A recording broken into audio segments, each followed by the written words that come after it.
নমস্কার বন্ধুরা, আজ আমি আপনাদের সাথে খাসির মাংসের ঝোলের রেসিপি শেয়ার করছি।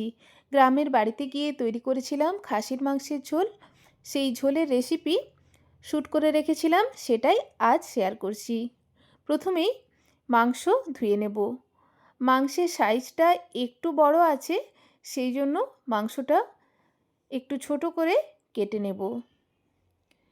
দেখুন, এরপর ছোট করে কেটে নিয়ে পরিমাণ মতো লবণ, হলুদ ও কাঁচা সর্ষের তেল মাংসে মাখিয়ে নেব। এইভাবে মাংসকে ম্যারিনেট করে 1 ঘন্টা রেখে দেব।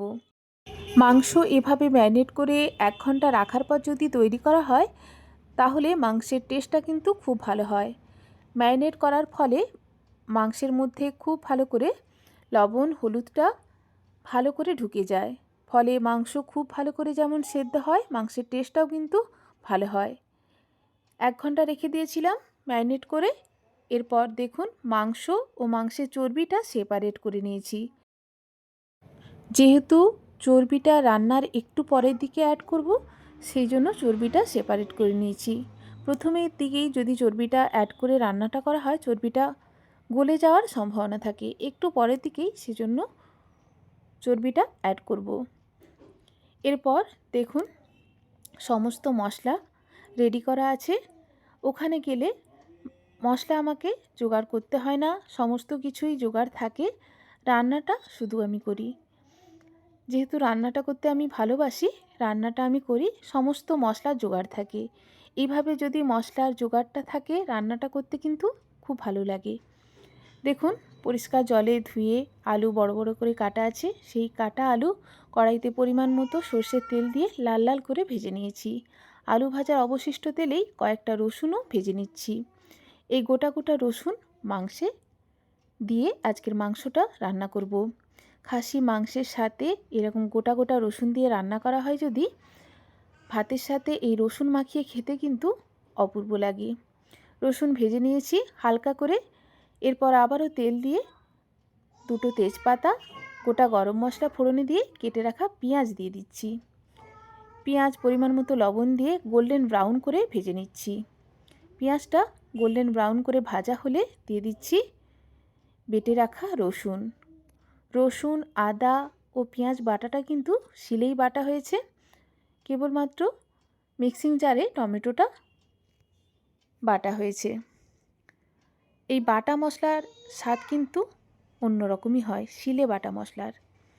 এই রসুন, আদা, পেঁয়াজটা শিলে বাটা হয়েছে। রসুন ভালো করে ভাজা হলে পেঁয়াজ বাটাটা দিয়ে পেঁয়াজ বাটাটাকেও ভালো করে ভেজে নিয়েছি। এরপর দিয়ে দিচ্ছি মিক্সিং জারে বেটে রাখা টমেটোর পেস্ট। টমেটোর পেস্টকেও খুব ভালো করে ভেজে নেব যতক্ষণ পর্যন্ত না এর কাঁচা গন্ধটা চলে যায়। অপরদিকে বাটিতে নিয়েছি 4 চামচ মতো টক দই, 1 চামচ মতো জিরের গুঁড়ো, 1.5 চামচ ধনের গুঁড়ো, পরিমাণ মতো হলুদ গুঁড়ো। টক দইয়ের সাথে খুব ভালো করে মিশিয়ে নিচ্ছি, একটু জলও অ্যাড করেছি। এরপর পরিমাণ মতো আদা দিচ্ছি। টমেটো ভাজা হলে আদাটাও ভালো করে ভেজে নিয়ে গ্যাসের ফ্লেম লোতে করে দিয়ে টক দই সমেত গুঁড়ো মশলার পেস্টটা দিয়ে দিচ্ছি। বাটি ধোয়া জল দিয়ে অনবরত নাড়াচাড়া করে মশলাকে খুব ভালো করে কষিয়ে নেব। মাংসের মশলা যত ভালো করে কষা হবে, মাংস কিন্তু ততটাই টেস্টি হবে। খুব ভালো করে মাংসের মশলা কষিয়ে নিতে হবে ভালো মাংস তৈরি করতে হলে।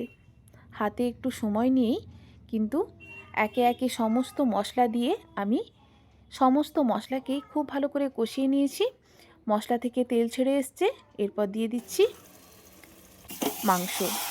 মশলার ওপর মাংস দিয়ে মশলার সাথে ভালো করে নাড়াচাড়া করে মিশিয়ে নিচ্ছি।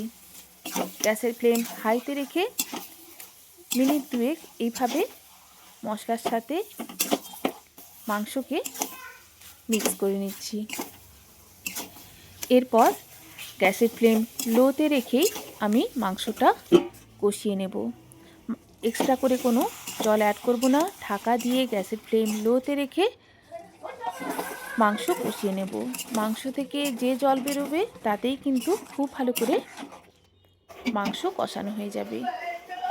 প্রায় মিনিট 15 রান্নার পর আমি এখানে দিয়ে দিচ্ছি মাংসের চর্বিটা, যেটা আমি সেপারেট করে রেখেছিলাম। চর্বিটা একটু বড় বড় করেই কাটা আছে। 15 মিনিট পর আমি দিয়েছি। চর্বি দিয়ে আবারও ভালো করে নাড়াচাড়া করে ঢাকা চাপা দিয়ে মাংসটা রান্না করব। যতক্ষণ পর্যন্ত না মাংসের জল একেবারে শুকিয়ে যায় ততক্ষণ পর্যন্ত আমি গ্যাসের ফ্লেম লোতে রেখেই মাংস কষিয়ে নেব। এরপর আমি আলু অ্যাড করেছি। আলু দিয়ে আমি ঢাকা দিয়ে রান্না করছি। এইভাবে গ্যাসের ফ্লেম লোতে রেখে ঢাকা দিয়ে আবারও ঢাকা খুলে অনবরত নাড়াচাড়া করে দিয়ে মাংস আমি কষিয়ে নিচ্ছি। প্রায় কষানো হয়ে এসছে, দেখেই বুঝতে পারছেন মাংসের কালার। এরপর এখানে আমি গোটা গোটা রসুনটাও অ্যাড করব। প্রায় 40 মিনিট আমার এখানে মাংস কষানো হয়ে গেছে। গোটা গোটা রসুন দিচ্ছি, যেটা আমি আগে থেকেই ভেজে রেখেছিলাম। আবারও অনবরত নাড়াচাড়া করে নিচ্ছি। আমি মাংসে কোনো লঙ্কার ব্যবহার করিনি, যেহেতু এই মাংসটা আমার ছোট ছেলে মেয়েরাও খাবে। আপনারা চাইলে কিন্তু পরিমাণ মতো লঙ্কা এখানে ব্যবহার করতে পারেন। আমি গোলমরিচ গুঁড়ো দিচ্ছি। গোলমরিচ গুঁড়ো দিয়ে আবারও নাড়াচাড়া করে নিচ্ছি। শীতকালে মাংসে একটু গোলমরিচ গুঁড়ো দিয়ে রান্না করলে কিন্তু মাংস খেতে বেশ ভালো লাগে। প্রায় 3 থেকে 4 চামচ আমি গোলমরিচ গুঁড়ো এখানে দিয়েছি। অনবরত নাড়াচাড়া করে নিচ্ছি। অপরদিকে অপর বার্নারে আমি জল গরম করতে বসিয়ে দিয়েছি। গরম জল অ্যাড করব খাসির মাংসে ঝোলের জন্য। অবশ্যই জলটা আপনারা ঝোলের জন্য যেটা দেবেন সেটা গরমই ব্যবহার করার চেষ্টা করবেন। এতে করে রান্নার প্রসেসিংয়ে কোনো বাধা পড়ে না, রান্নার প্রসেসিংটা ঠিক থাকে, টেস্টটাও ভালো হয়। পরিমাণ মতো ঝোলের জন্য জল দিয়েছি। মাংস কষাতে কষাতে আমার প্রায় 80% মতো কিন্তু সেদ্ধ হয়ে গেছিল। টোটাল মাংসটা রান্না করতে সময় লেগেছে প্রায় 1.5 ঘন্টা মতো।